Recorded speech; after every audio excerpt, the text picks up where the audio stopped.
My name is Jamey Fletcher, and today I'm going to talk to you about the shortage of organ donors. Every day, people are in danger of losing their lives for a number of reasons, whether it's because of disease or illness, injury, or any number of reasons. A lot of these people are able to be cured and placed out of harm's way if they are able to receive an organ transplant. According to organdonor.gov, a website by the U.S. government, information on organ donation and transplantation, there are currently more than 114,000 men, women, and children on the national transplant waiting list. Every 10 minutes, there is another person that is added to the waiting list.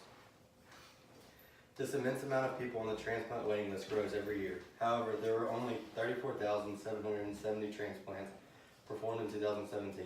That is only 30% of the 114,000 people receiving the transplant that is so badly needed. Referring to the website organdonor.gov again, 20 people die each day waiting for a transplant. That is 7,300 people a year. According to the Department of Health and Human Services, more specifically the Office of Inspector General, an estimated 12,000 to 15,000 deaths a year could yield suitable donor organs, but fewer than half of those deaths resulted in organ donation. Only one donor can save 8 lives by donating the heart, 2 lungs, the liver, pancreas, 2 kidneys, and intestines. 95% of U.S. adults support organ donation, but only 54% of them are actually signed up as donors.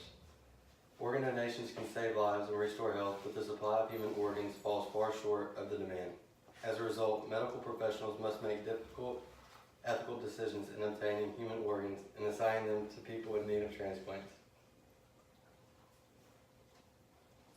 A national computer system and strict standards are in place to ensure ethical and fair distribution of organs. Organs are matched by blood and tissue typing, organ size, medical urgency, waiting time, and geographic location. In most countries, doctors must obtain permission to remove organs from the dead to use for transplant. In the United States, people can use donor cards or mark a space on their driver's license to give permission to donate their organs after death. In practice, however, many hospitals consult the family even if the patient has signed an organ donor card. If people become aware of the massive and increasing amount of people that are in need of organ donations and realize that these are people's mothers, fathers, siblings, and children, more people could become donors and save more lives. Although the thought of organ donation can be scary, people should not fear becoming an organ donor because the practice occurs after death when one no longer needs these organs. So if you no longer need them, why not save someone else's life instead of letting a multiple life-saving opportunity go to waste? Imagine that you or a loved one is in need of an organ transplant, but there are no organs currently available. The agony of not being able to help would be immense. But imagine the relief you would feel if you were suddenly notified that an organ is available for donation. You can provide that relief to many people by simply becoming an organ donor today. Imagine saving 8 lives all by doing something as simple as becoming an organ donor. It can be hard to think about what's going to happen to your body after you die, let alone donating your organs and tissues. But being an organ donor is a generous and worthwhile decision that can be a lifesaver. No matter your age or health, you can still become an organ donor today. In a legal sense, under the age of 18 is too young to become an organ donor, but your parents or legal guardian can authorize this decision if you express to your family that you wish to donate. Also, there is no cutoff age for donating organs. The belief that someone is too old to donate organs is a myth, and you shouldn't prematurely disqualify yourself. Let the doctors decide at the time of your death whether your organs and tissues are suitable for transplantation. In considering health, according to MayoClinic.org, very few medical conditions automatically disqualify you for donating organs. The decision to use an organ is based on strict medical criteria. It may turn out that certain organs are not suitable for transplantation, but other organs and tissues may be fine.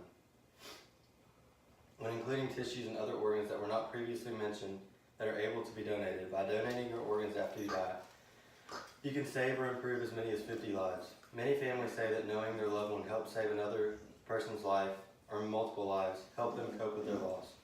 It's especially important to consider becoming an organ donor if you belong to an ethnic minority. Minorities including African Americans, Asians, and Pacific Islanders, Native Americans, and Hispanics are more than likely than whites to have certain chronic conditions that affect the kidneys, heart, lung, pancreas, and liver. Certain blood types are more prevalent in ethnic minority populations. Because matching blood type is usually necessary for transplants, the need for minority donor organs is especially high. Transplant success rates increase when organs are matched between members of the same ethnic background.